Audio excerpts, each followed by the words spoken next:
This week I started outlining my level. I want to start this episode by saying to anyone watching this, you probably won't understand this, except Landon. You'll probably understand my nonsense. My first idea for a level was a section of a city. This was the whole extent of the idea.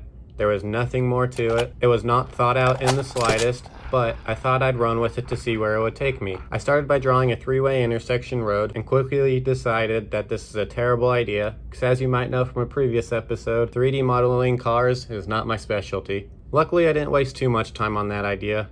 My next idea was to have the level set in a prison. I needed some inspiration, so I got comfy and watched a few episodes of The Walking Dead when they were in the prison. I also researched prison blueprints, prison schematics, and prison cells. So if an FBI agent is watching this, I promise it's for a video game. I don't need to break any.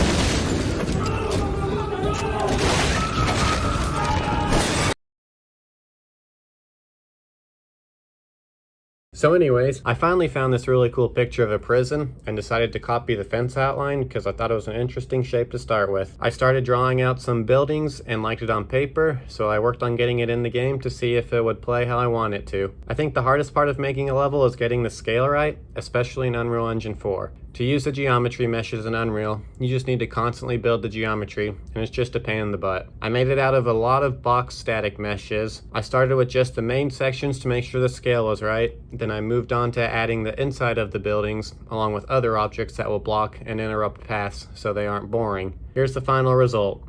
Now I know what you're thinking. Wow, this looks exactly like a prison. I did warn you at the beginning of the video that this episode wouldn't make much sense. But trust me, there's a plan there, and in the soon future it'll be looking a lot better. I also don't want to give everything away on the level yet. I'll just say the different colors you see mean different things, and those things will be cool. You would have also noticed that the zombies don't like following me over this gap. They're kinda dumb. Next week, I'm going to start making them smarter than they are, along with 3D modeling some assets for the level so it starts looking like a prison more. That is about it for this episode. It was just a quick little update video. It's hard to show such an early prototype, especially when I'm the only one working on the game. I have no need to make the white box version look presentable at all. If this episode made any sense to anyone, tell me in the comments. I'd be surprised if it did, but thanks for watching.